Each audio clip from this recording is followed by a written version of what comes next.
Okay, there's a new podcast on My Family Thinks I'm Crazy interview. I think it's his Mark's second interview with Dr. Heather Lynn, who's featured on cable TV. I don't know, the so-called History Channel, which keeps promoting this ancient alien, whatever, the Graham Hancock fake science stuff. And so yeah, people want to talk about this because it's constantly on TV. It's promoted in the corporate bookstores when they used to exist like 30 years ago. So it's kind of old for me. I confronted Graham Hancock back in 1998 at the International Fortean Organization, the Info Conference in Bethesda, Maryland, when he was promoting using nuclear weapons to stop a comet impact on Earth. And I just said to him after his talk, "Well, aren't aren't nuclear weapons just as bad as a comet hitting Earth?" And that, of course, has been verified now by science, stating that the abrupt global warming acceleration is worse than any time in Earth's history of life on Earth for billions of years. So it's worse than when the asteroid caused the mass extinction crisis 65 million years ago. So I just did a blog post on Dr. Heather Lynn's recent talk, where she's just reiterating a hypothesis that was debunked by the Stargate conspiracy book. By Lynn Picnic and Clive Prince, published in 1999. So that was, um, a long time ago, 26 years ago. But people don't really read books, and Dr. Heather Lynn was only like 17 or 18 years old at the time, so she probably didn't read that book when it came out. And the Stargate conspiracy authors, they had their website taken down by the CIA. So anyway, I mean, if you actually read science, it's like, first of all, the younger, drier impact hypothesis has already been debunked by science. And so, why is it promoted so strongly by a few group of people who, you know, don't really have a very good claim at all? Because of Freemasonry, they're trying to um, validate the Freemasonic claims of some kind of cosmic control of life on Earth that has to be civilized with geometry as magic, and that's the Freemason motto, is that geometry is God, and it's just Platonic philosophy and science as the true religion on Earth. But if we're really serious about science, then we have to confront the fact that the megafauna extinctions at the start of the Holocene was due to mainly hunting by humans, and that it's not some cosmic planetary alignment or something, and that humans have existed for over 200,000 years, and that our spiritual paranormal abilities are not due to using ceremonial magic in pyramid structures or something like that. It's based on dancing and singing and ancient hunter gatherer culture. That's um the real truth of kundalini and opening the third eye and having healing energy and all that. There's absolutely no need to rely on structures. In fact, these cultures were living in just like temporary shelters, as they would be called now by permit international building code, and spread around the world using bow and arrows.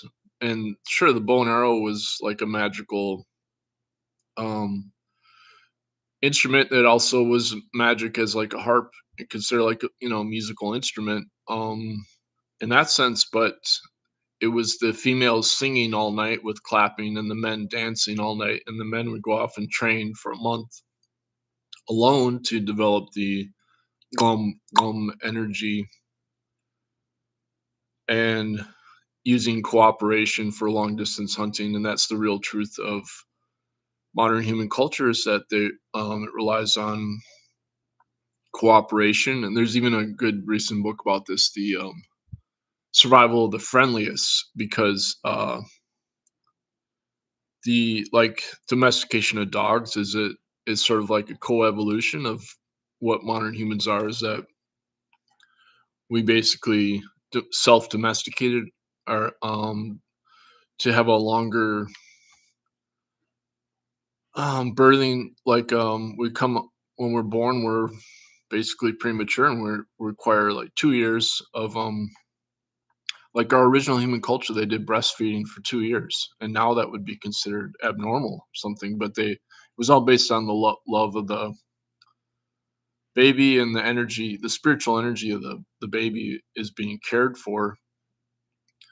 And so yeah, this obsession with like the religion and technology, yeah, it's true that Epstein is a transhumanist and all that. Yeah, but that's Western civilization is transhumanism, but that's not like the foundation of reality. There's this if you're honest about science, I mean, humans have been around for a lot longer than 10,000 years or 12,000 years, or this obsession with the a supposed Younger Dryas impact event that never happened is basically it's racist. It's racist against ancient human cultures that have been around for 90% of what it means to be human. So the problem is if they're not taking science seriously enough. Um, I mean, we we started using technology as hominins, standing upright like 2 million years ago. We were creating tools and crushing bones to get meat and stuff like that. And so now we're destroying ecology on Earth. It's called biological annihilation. And anybody can Google scholar that phrase, but they don't do that because you're not going to hear the phrase biological annihilation on corporate media. Instead, you're going to just hear this obsession with stuff that happened 12,000 or 10,000 years ago, because that's the Freemason propaganda. So they have people obsessed with this Freemason propaganda. And sure, Steve Bannon was studying Rene Guénon, which is the traditionalist, which is like the esoteric basis of fascism. And that just came out of Platonic philosophy. That's all from Platonic philosophy, which is essentially a like it's also what they call materialistic idealism. So it's not real spiritual training. And Rene Guénon, he fled to Egypt because he felt he was being psychically attacked. Well, if you have to flee because you think you're being psychically attacked, it's not an indication of being a real like spiritual master or something.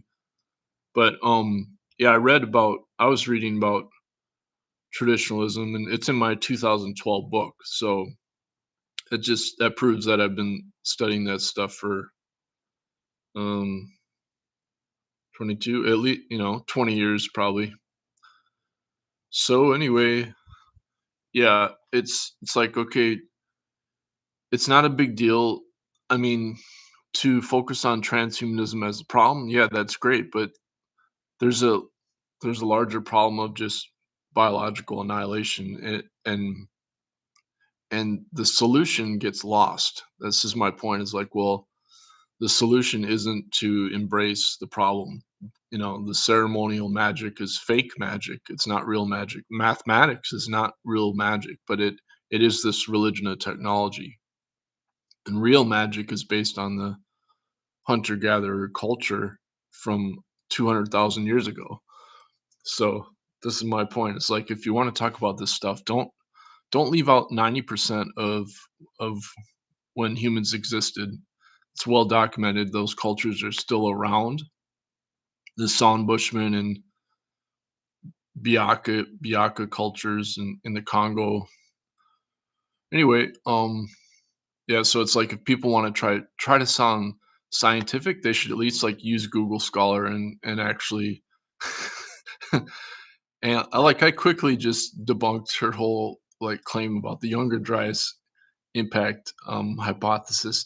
That what that is that ignores the Rudiman, hypothesis. William Rudiman, he has a book called Plows Petroleum and Plagues, and he's got talks on YouTube where he proved that when farming started around the world, that changed the Milankovitch cycle. So if you want to talk about cosmic cycles, talk about the Milankovitch cycle being upended by the invention of agriculture over 10,000 years ago, and that's what caused started abrupt global warming was the invention of farming, which is plow based patriarchy with the accumulation of wealth, and that this led to a culture of pederasty with what the feminist Dr. Helen Caldicott calls missile envy, which is basically fetishizing ejaculation, male ejaculation as an addiction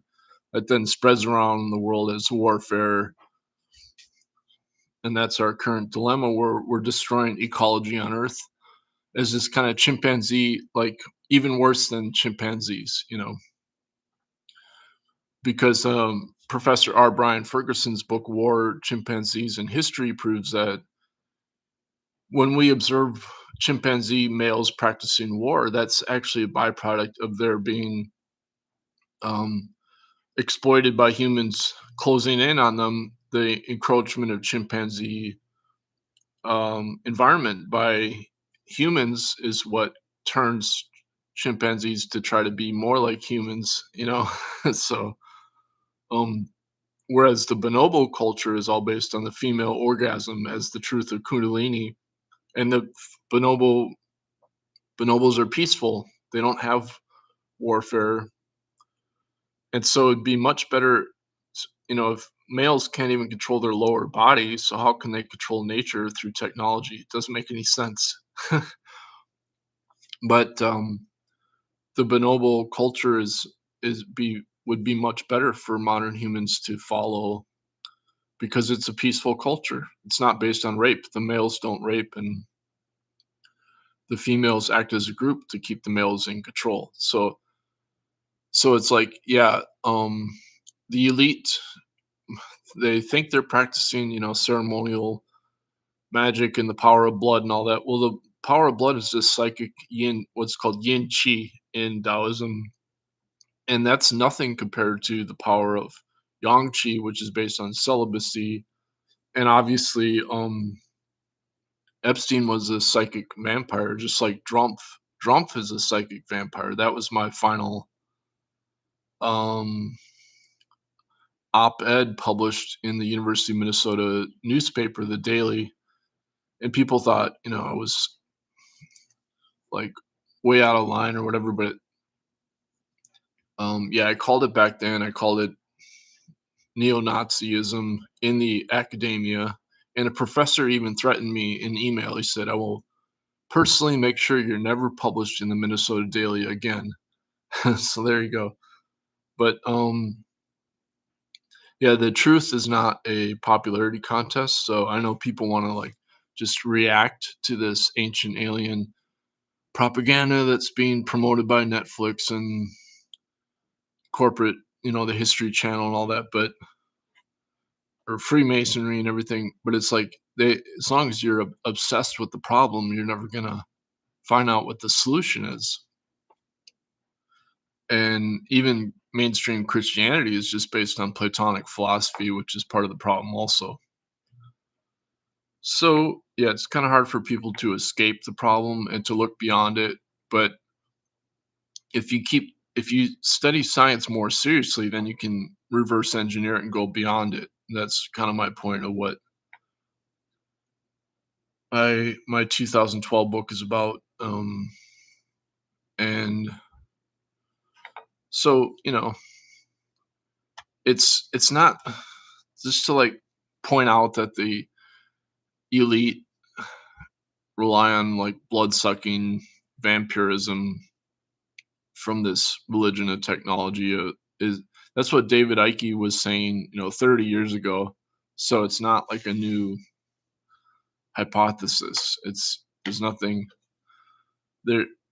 Just focusing on the problem doesn't get you beyond the solution at all. And he doesn't even, David Icke or whatever. I mean, there's a whole documentary exposing him as being anti-Semitic, and I get into that in my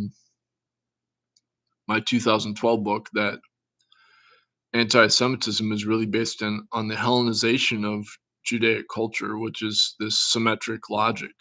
Like it's an Indo-European symmetric logic that's found in Vedic philosophy, and that's really what the Rene Guénon problem is. Also, the that Steve Bannon promotes that traditionalism. It's still based on this Platonic symmetric logic that's essentially just commutative geometry, and even AI is still based on the symmetric logic as the identity function of the matrices. And so that ignores the deeper non-commutative, non-local truth of reality, which is the off diagonal.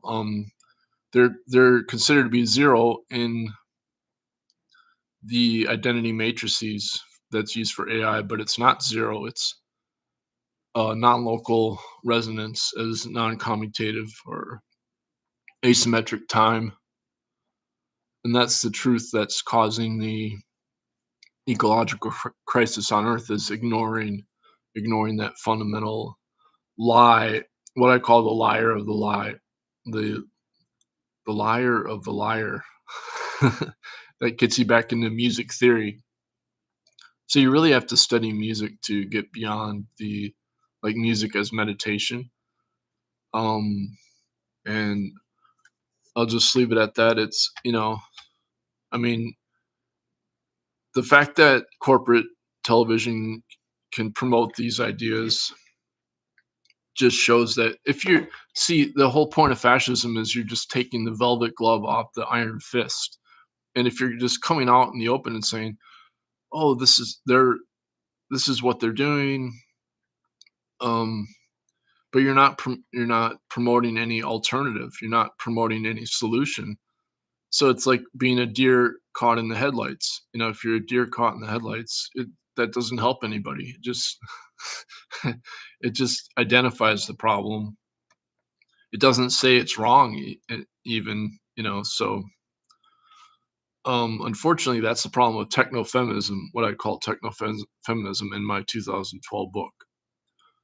So yeah, it's difficult to get beyond that, and I recognize that problem, and unfortunately,